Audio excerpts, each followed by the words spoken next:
Assalamualaikum warahmatullahi wabarakatuh. Halo anak-anak semua. Hari ini kita akan belajar tema 5, subtema 3, pembelajaran kelima dan keenam dengan muatan IPA, Bahasa Indonesia, dan SPDP. Sudah siap untuk belajar hari ini? Kalau sudah siap, mari kita mulai belajarnya. Perhatikan ketiga gambar yang ada di hadapan kalian. Kira-kira peristiwa apa ya yang sedang terjadi pada gambar? Iya, di sini pada gambar yang pertama, ternyata di desa tempatnya Udin tinggal itu dikejutkan dengan suara kentongan yang cukup keras yang berasal dari perkampungan dekat sekolah. Ada apa sampai dibunyikan kentongan? Nah, jadi terjadi kebakaran di bukit dekat perkampungan penduduk. Kebakaran yang terjadi tersebut menyebabkan adanya perubahan keseimbangan dalam ekosistem. Kebakaran hutan, kemudian penebangan pohon secara liar, kegiatan-kegiatan seperti itu dapat mengurangi habitat hewan. Hewan-hewan akan kehilangan tempat tinggalnya dan juga kehilangan sumber makanan jika hutan ditebang atau hutan dibakar. Bahkan rusaknya hutan akan mengubah keseimbangan ekosistem di dalam hutan. Misalnya, pada sebuah pohon biasanya ada serangga ya. Nah, jika terjadi penebangan hutan atau kebakaran hutan, di sini jumlah serangga akan berkurang karena serangga tersebut mati, kehilangan tempat tinggalnya juga. Nah, akibatnya kalau serangga jumlahnya berkurang, burung-burung kecil yang memangsa serangga kesulitan mencari makanan.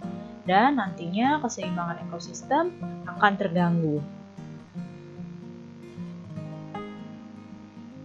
Lalu apa saja ya faktor yang memengaruhi perubahan ekosistem? Adakah di antara kalian yang tahu?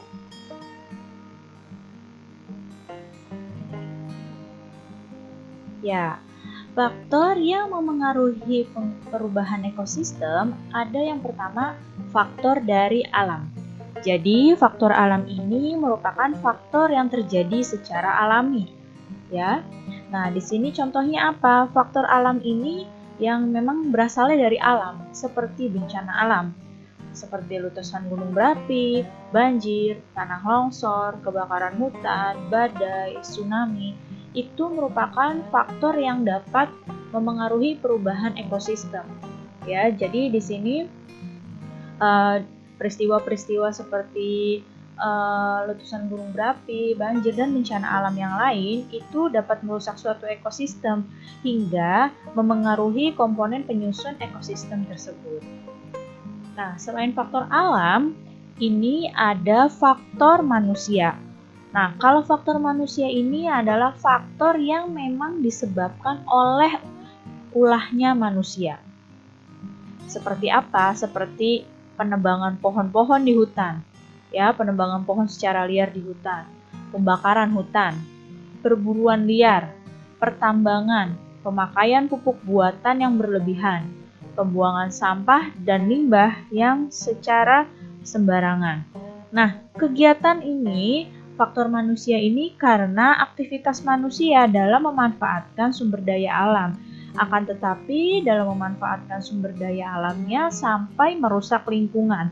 Nah, kalau sampai merusak lingkungan akan memengaruhi ekosistem, bahkan ekosistemnya bisa terganggu keseimbangannya.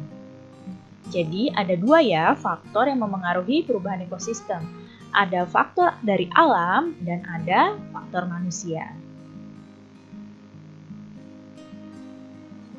Ada banyak hal sederhana yang bisa kamu lakukan untuk memulihkan ekosistem. Apa hal sederhana tersebut?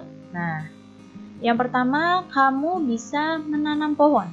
Mulailah tanam pohon dari depan rumahmu sendiri. Nah, jika setiap warga masing-masing rumahnya menanam pohon, maka lama-kelamaan lingkungan akan menjadi hijau dan juga ekosistem perlahan juga akan membaik. Selain menanam pohon, hal yang bisa kita lakukan adalah dengan mendaur ulang sampah. Sampah ini merupakan permasalahan yang sampai bisa merusak ekosistem. Nah, dengan mendaur ulang sampah, sampah-sampah jadi bisa digunakan lagi. Atau sampah-sampah organik itu bisa diolah untuk menjadi pupuk. Sampah-sampah non-organik bisa didaur ulang agar bisa dipakai kembali. Sederhana ya, kedua hal ini jika mulai kita lakukan dari sekarang. Perubahan ekosistem dan ekosistem akan menjadi pulih kembali. Nah, sekarang Ibu tanya, tahukah kamu bagaimana membuat kesimpulan dari teks? Nah, cara membuat kesimpulan dari teks itu yang pertama adalah kalian tentukan dulu ide pokok dari tiap-tiap paragraf. Setelah menentukan ide pokok, kalian temukan informasi penting dalam teks tersebut. Nah, jadi temukan informasi penting dari tiap-tiap paragrafnya. Setelah menemukan informasi pentingnya, kalian susun informasi tersebut menjadi satu paragraf. Sekarang coba kalian baca teks di bawah ini. Dibaca dulu teksnya ya, dengan judul Upaya Menjaga Keseimbangan Lingkungan.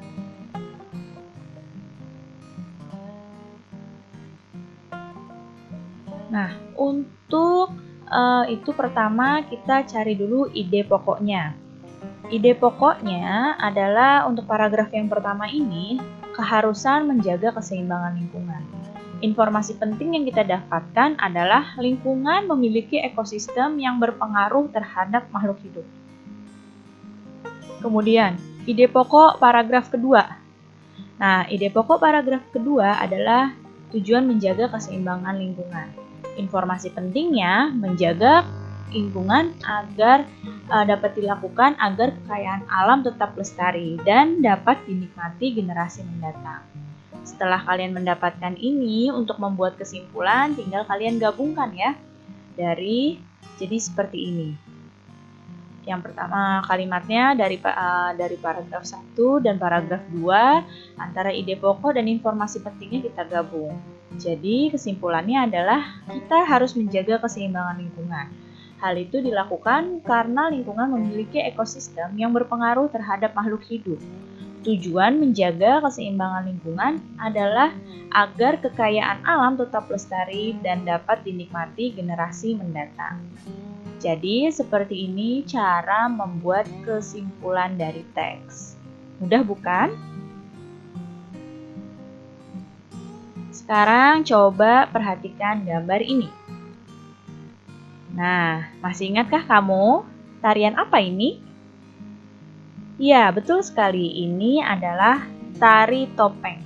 Nah, siapa yang tahu tari topeng ini apa properti yang digunakan? Properti terpenting dalam tari topeng ini. Iya, betul. Tari topeng ini propertinya adalah topengnya. Properti terpentingnya adalah topengnya ini. Nah, topeng merupakan penutup wajah yang biasanya terbuat dari kayu, kertas, ataupun bahan-bahan lainnya. Di wilayah Nusantara, topeng memegang peranan yang penting, tidak semata-mata hanya sebagai penutup wajah, tapi juga sebagai penyimpan simbol-simbol penting dalam upacara-upacara adat. Nah, gambar yang ada di hadapan kalian ini adalah beberapa gambar topeng yang ada di Indonesia.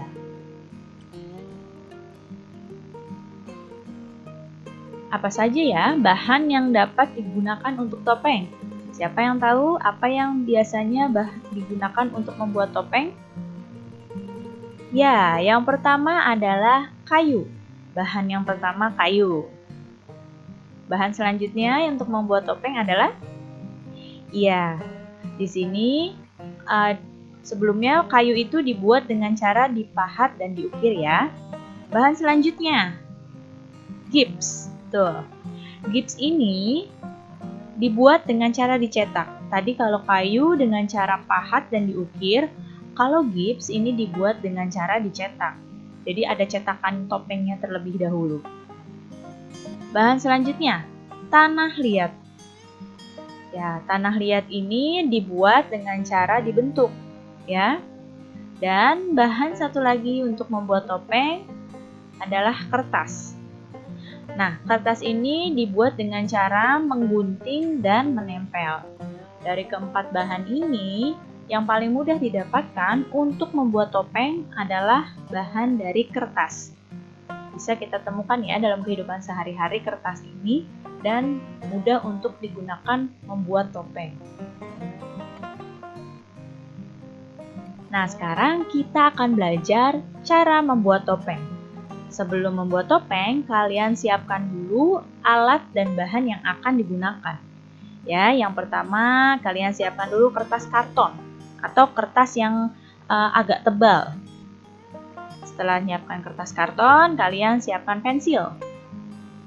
Siapkan juga staples, kemudian gunting, kertas koran bekas atau kertas majalah bekas, dan pewarna. Di sini pewarnanya boleh cat air, boleh juga cat minyak.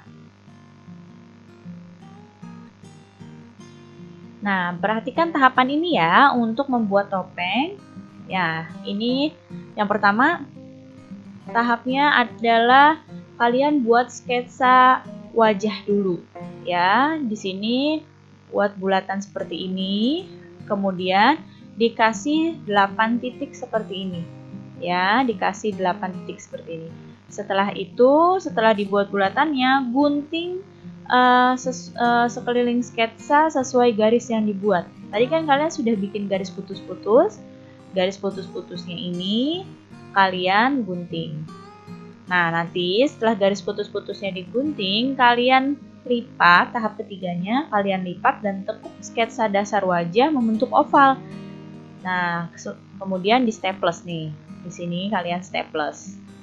Setelah itu tahap yang keempat, kalian gunting kecil-kecil kertas koran, ya. Kalian gunting kecil-kecil, kemudian tempelkan potongan kertas pada bentuk dasar ini. Ditempelkan ya kertas korannya di bentuk wajah ini.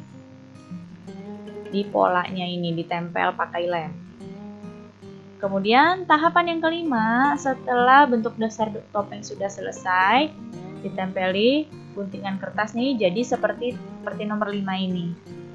Nah, baru setelah itu yang keenam kalian buat matanya, kemudian buat hidungnya, ya buat hidungnya dan juga kalian buat mulutnya. Jangan lupa bagian mata, bagian hidung, sama bagian mulut boleh kalian bolongi supaya bisa untuk nafas.